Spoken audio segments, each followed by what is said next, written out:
Hey you guys, today we're going to be breaking down both the Blizzard Claws and Blizzard Blades form changes. These form changes are associated with Blitz form and are triggered by using the Crystal Snow Keyblade. I'll be breaking down Blizzard Claws first. Blizzard Claws is what I like to call a form echo. These are form changes that are pretty much exact copies of previous form changes. We see this a couple times in Kingdom Hearts 3 with Blizzard Claws, the Honey form changes, among others. I don't see the point in breaking some of the mechanics down a second time, as they are the exact same mechanics as the form changes they copy. I will though still break down everything that is unique to these form echoes. If I don't cover something with these, you can watch the original form change breakdown. You can reach this video by clicking the iCard in the top corner of the video. When a mechanic appears that I have broken down before, the iCard will pop out with some text. This seemed like the best option to me since I don't want to keep repeating myself in multiple videos, and I don't really want to waste you guys' time either. Okay, now that I've gotten that out of the way, let's continue to the breakdown. The transformation into Blizzard Claws starts with Sora spinning and holding out his Keyblade. The snowflakes that are on the Keyblade fly off and start to spin around with Sora. Sora then holds the Keyblade above his head as it grows larger. Ice starts to form around the Keyblade and the Keyblade starts to shift apart. It glows and starts to form into two distinct parts. These parts start to spin and form the different sections of the claws. The claws stop glowing and move closer to Sora's arms as they shrink down and the sections of the claws piece together. The claws sink into place at the end of the transformation. If the camera does not go into the cinematic view, you can see the snowflakes that were circling around Sora disappear into thin air at the end of the transformation. The logo shows the words Blizzard Claws with a single claw that occasionally glimmers. Snowflakes also appear around the logo during this form change. The combat for Blizzard Claws is the same as Agile Claws.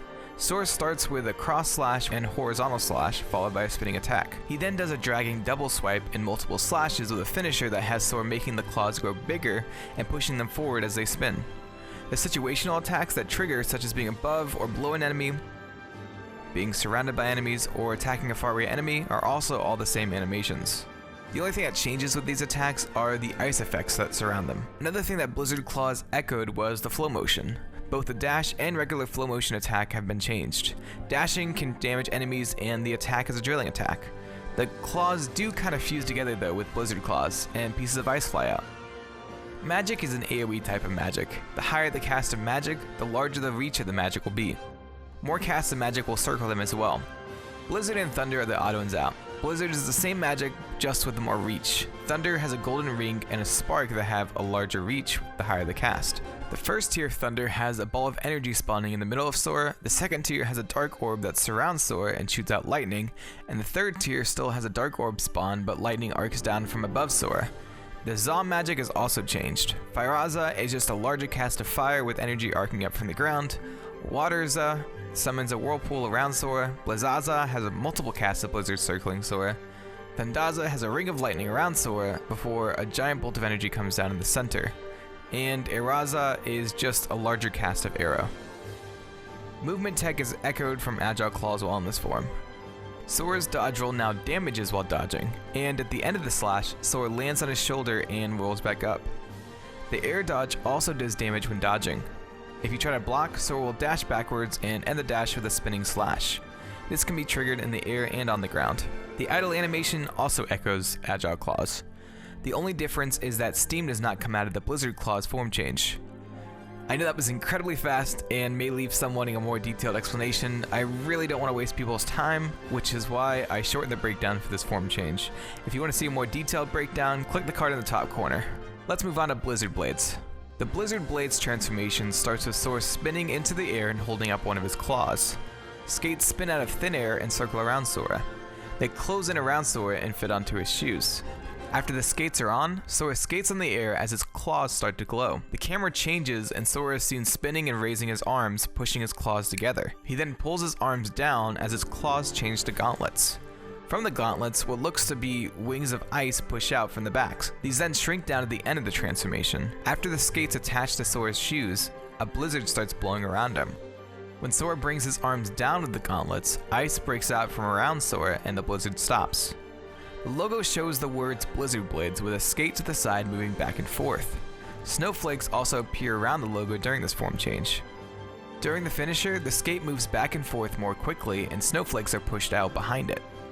Also, the snowflakes in the background spin. The combat for Blizzard Blades is pretty flashy and is extremely fast. I want to point one thing out right at the beginning.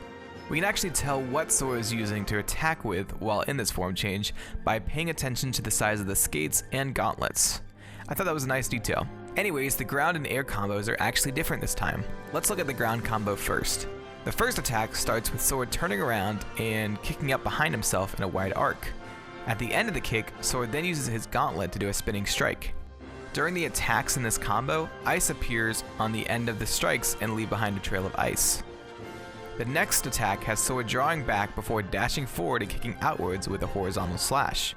Sora then kicks outwards with his other skate and uses the momentum to spin twice with horizontal slices. It also angles upwards towards the end of the attack. This is also the attack Sora uses if an enemy is far away. The next attack is like a rising spiral attack of slashes. Sora starts with his skate and slashes around before picking up the slash with his gauntlet and continuing the rising attack.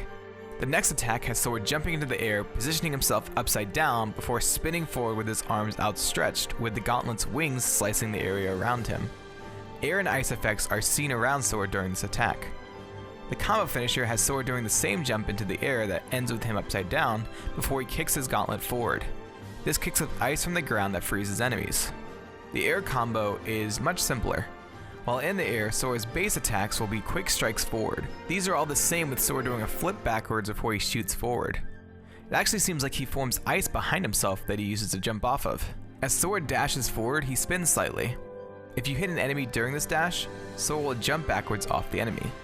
I thought he was kicking the enemy during this dash attack, but he is actually slashing with one of his gauntlets. The combo finisher for the air combo has Sora flipping upside down and kicking forward, creating ice and air around himself.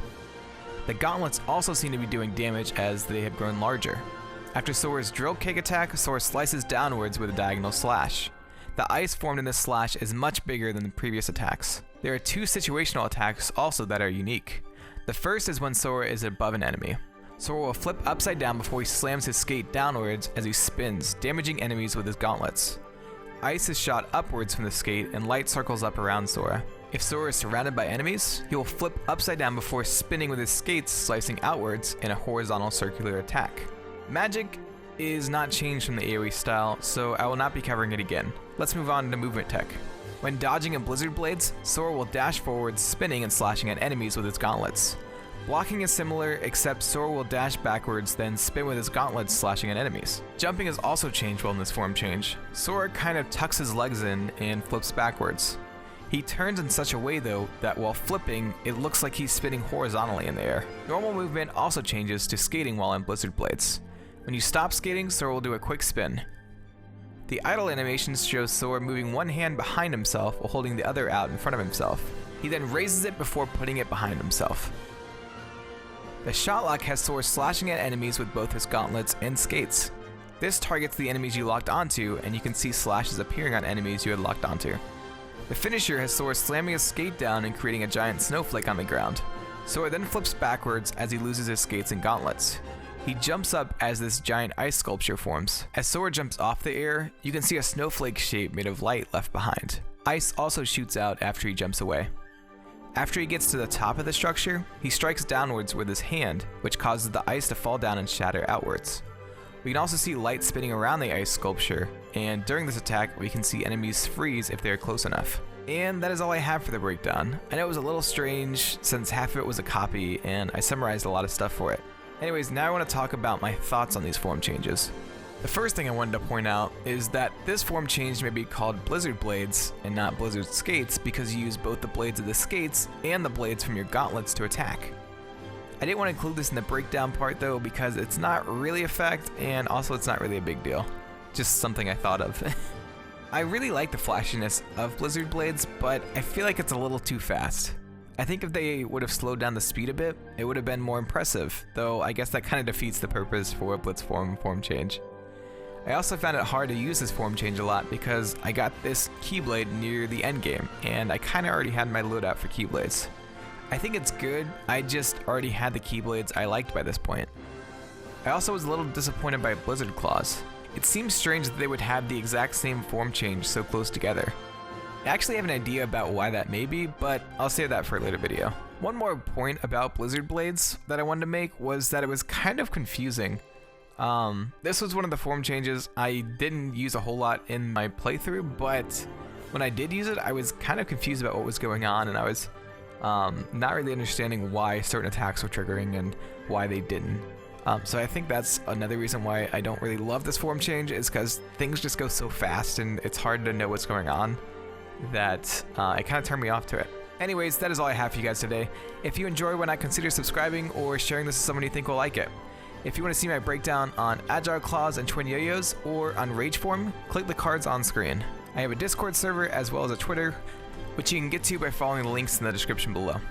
See you in the next video.